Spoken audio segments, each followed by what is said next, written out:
여러분 안녕하십니까. 한기총 대표회장 전광훈 씨 지금 서울구치소에 구속 수감되어 있죠. 검찰이 구속 기소한 상태이기도 합니다. 그런데 이 검찰이 전광훈 씨를 좀 풀어주려고 하는 게 아니냐라고 하는 징후가 포착이 되어서 오늘 그 이야기를 좀 다뤄볼까 합니다. 검찰은 지난 1월 1일 광화문에서 열린 대규모 그 송구영신 예배 때에 그 전광훈과 고영일의 대담 내용에 대해서 최근에 선거운동이 아니라고 하면서 불기소 처분을 합니다.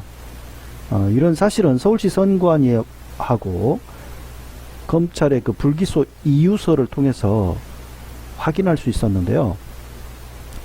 서울 서부지방검찰청 송중구 검사가 처분을 그렇게 했는데 그 처분한 그 불기소 이유서를 보니까 전 씨는 고영일에게 질문을 했을 뿐 특정 정당 지지를 명시하지 않았으며 능동적 계획적 행위가 아니었다. 이런 언급을 합니다. 전광훈과 고영일 변호사, 그러니까 지금 현재 기독자유통일당 대표죠. 이 두 사람은 지난 1월 1일 날 광화문 광장에서 열린 그 송구영신 예배 때 4.15 총선과 관련해서 약 5분가량 공개 대담을 진행을 했어요. 마이크를 들고. 바로 이제 그런 상황이었는데요. 이에 대해서 불기소 처분을 했다는 거죠. 그러면 전광훈 씨와 그 고영일 변호사가 그러니까 송구영신 예배 때에 어떤 내용으로 대담을 했는지 구체적으로 우리가 좀 살펴봅시다. 전광훈 씨가 이렇게 말을 합니다. 올해는 4월 15일 선거가 있다. 그럼 기독자유당 반드시 여의도에 입성하느냐? 이런 질문을 합니다. 그러니까 고영일 변호사가 당연히 한다. 우리는 단지 원내 진입이 목표가 아니라 20석을 얻어 원내 교섭단체를 구성하는 것을 목표로 한다. 그런 언급을 하고요. 전광훈 씨가 예를 들어 지역에 나오는 후보는 기도회 가면서 성령이 가르쳐주는 대로 알아서 찍고 정당 투표는 기독교인들은 기독자유당을 찍는 걸 솔직히 바라는 거죠? 이런 질문을 합니다. 그러니까 고영일이 즉답을 그렇다 아니다 뭐 그런 대답을 하는 대신에 히브리서 11장 15절 16절을 뭐 암송을 해가지고 다니는 것 같아요. 그래서 그거를 암송을 하면서 육신의 본향이 아닌 하늘의 본향을 생각하며 찍으면 하늘의 큰 성이 예비된다 라고 하면서 에둘러서 긍정의 답변을 합니다. 그러니까 전광훈 씨가 이번에 원내 교섭단체에 들어가면 빨갱이들 다 사라져버리겠다 이런 발언을 하고 고영일은 주사파들을 완전히 다 쳐낼 수가 있다 라는 식으로 또 응수를 했습니다. 자, 바로 이 장면인데요. 그러니까 2020년 올해 1월 1일 날 새벽에 서울 광화문 광장에서 송구영신 예배할 때 이 고영일과 전광훈, 그러니까 왼쪽이 고영일, 오른쪽이 전광훈 둘이 공개 마이크를 잡고 있지 않습니까? 마이크를 잡고 공개 대담을 하는 장면입니다. 바로 이런 모습을 이렇게 공개 대담을 하면서 바로 그런 이야기를 한 거예요. 그러면 이게 왜 선거법에 위반되는지 공직선거법에서 좀 살펴보겠습니다. 공직선거법 18조에 의하면 선거권이 없는 자에 대해서 선거범은 선거권이 없다는 거예요. 근데 이제 전광훈 씨는 19대 대선 당시에 불법 선거 운동으로 해서 실형이 확정된 사람이에요. 징역 6월에 집행유예 2년의 실형이 확정된 사람입니다. 그래서 이제 계속 법령을 계속 읽어보면 형의 집행유예에 선고를 받고 그 형이 확정된 후 10년을 경과하지 아니하거나 여기에 해당돼요. 전광훈 씨는 10년이 경과하지 않은 상태이기 때문에 선거권이 없습니다. 선거권이 10년간은 선거권 박탈당한 사람이에요. 그런 선거권이 없는 사람이 선거운동을 할 경우에는 불법 선거운동이 되는 거죠. 60조 선거운동을 할 수 없는 자에 지금 해당되는 사람인데 선거운동 발언을 한 거예요. 그 다음에 또 마이크를 들고 있지 않습니까? 그래서 확성기 장치 또 제한 규정이 있어요. 91조 보면은. 그래서 법 규정 외에, 그러니까 선거법이 규정한 어떤 토론회랄지 대담이랄지 뭐 이런 데서 이제 마이크를 듣고 하는 건 상관없는데, 그게 아닌 선거운동을 위해서 그 확성기 장치를 사용하는 것은 불법입니다.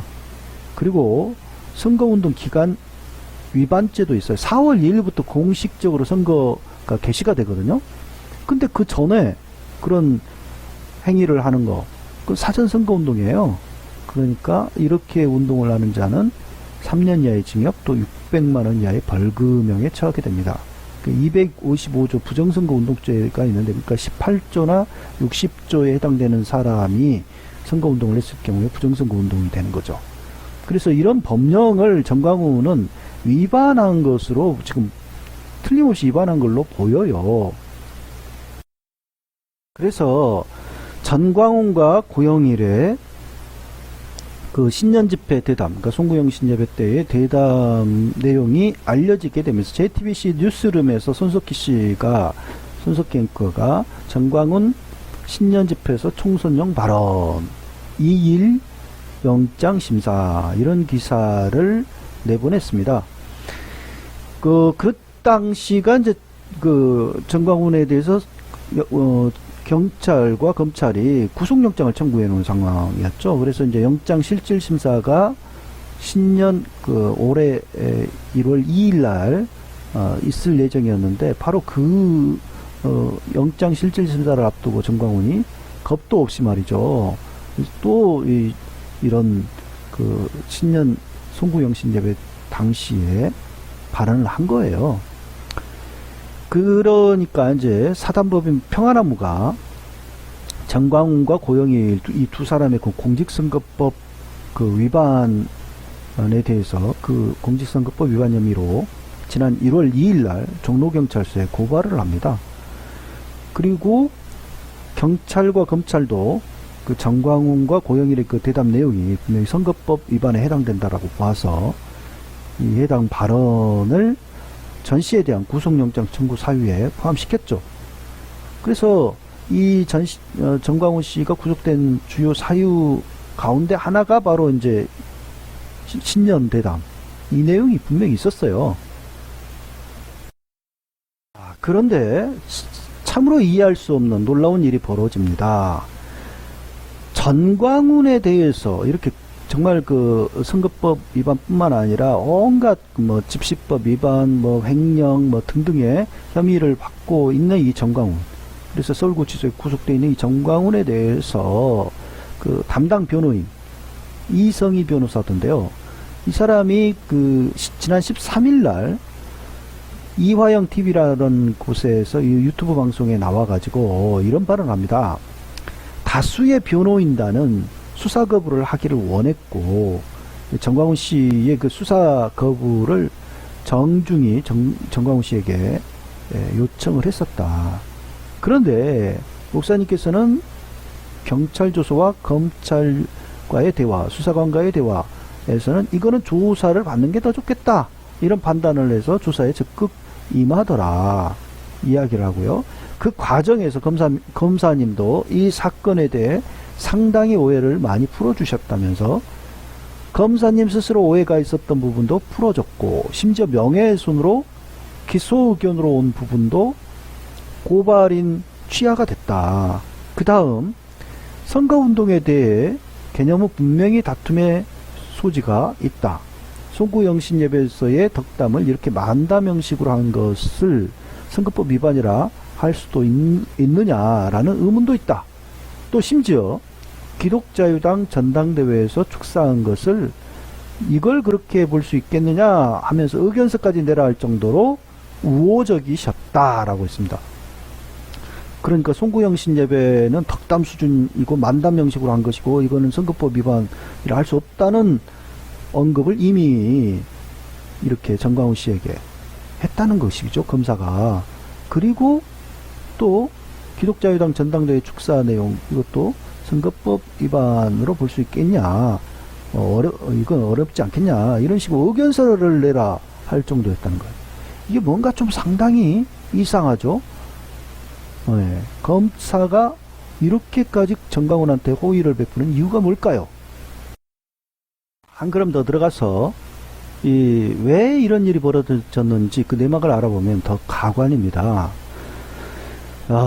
아까 말했던 그 정광훈 변호인 이성희 변호사가 이어서 하는 말이, 그 와중에 검사님이 보석에 대한 의견도 적극적으로 얘기하셨다. 지난 1월 달에 조국 사태 때 광화문에 나와서 연설한 임무영 검사님, 그 검사님이 개업하고 변호사가 되셨다. 그래서 목사님이 그 변호사님을 추가 선임하셨다. 검찰 출신 정준길 변호사님도 오셨다. 그런 이야기를 합니다. 이게 뭔 말이냐. 말하자면 전관들을 변호인으로 세웠다는 거예요. 지금 임무영 검사의 경우, 임무영 전 검사의 경우에 조국 사태 때에 뭐 법무부 장관을 공개 비판을 하고 검사를 그만둔 뒤에 변호사 개혁을 한 사람으로 알고 있는데, 그때 당시에 그 정광훈이 이끌던 광화문 집회에 참석해서 연설까지 했던 사람이에요. 정준길 변호사라는 사람도 검찰 출신, 최근에 아마 그 변호사가 된 사람 같고요. 이런 사람들을 지금 변호인으로 세웠다는 거 아닙니까? 지금 변호인단이 있어요. 정광훈 변호인단. 그 변호인단 가운데서 이렇게 검사 출신들까지 세워서 말하자면 전관 검사들을, 전관인 그 검사 출신들을 세워서 그 전관 예우의 어떤 효과를 보려고 하는 것이죠. 근데 실제로 그 효과가 나타난 것으로 보이지 않습니까? 예. 그래서 보석 신청까지 하라고, 어떻게 검사가 그렇게 안내를 하고, 의견서를 내라, 뭐 어떻게 해라, 이거는 그 범죄가 안 되는 것으로 보인다, 뭐 이런 식으로 하면서 그 신년 대담했던 내용까지, 이게 뭐 그냥 덕담 수준이지 그게 뭐 선거법 위반이냐는 식으로 했다는 거 아닙니까? 정광훈 씨는 검찰이 기소한 지 이틀 만에 실제로 이제 변호인단을 통해서 보석 신청을 한 거예요. 25일 날 보석 신청을 해놓은 상태입니다. 자, 이렇게 이제 보석 신청을 해놓으면 어떻게 될까요? 재판장은 보석에 관한 결정을 하기 전에 검사의 의견을 묻게 되어 있습니다. 형사소송법에 따르면. 그 다음에 검사는 위 의견 요청에 대하여 지체 없이 의견 표명을 하게 되어 있습니다. 자, 지금 이렇게 담당 검사가 정광훈 편에 들어가지고 굉장히 호의적으로 나오고 있다는 말이 이 정광훈의 담당 변호인의 입에서까지 나올 정도인데, 어떤 의견을 표하겠어요? 그 담당 검사가 보석 신청을 해라고 오히려 지금 피고인 이 정광훈 씨에게 이야기를 했는데, 보석 신청을 했으니 받아주지 않겠습니까? 그런 의견을 제시를 하지 않겠어요? 재판부에다가? 그러면 정광훈은 뭐 빠르면 한 두어 달 이내에 출소할 수도 있는, 정말 어처구니 없는 그런 우려할 만한 상황이 벌어질 수도 있습니다. 지금 그런 상황이에요. 그래서 이런 사실을 여러분들에게 전달을 하면서 우리가 좀 눈부릅뜨고 좀 지켜봐야 되지 않을까라는 상황에서 생각이 들어서 여러분들과 같이 나눴습니다. 감사합니다.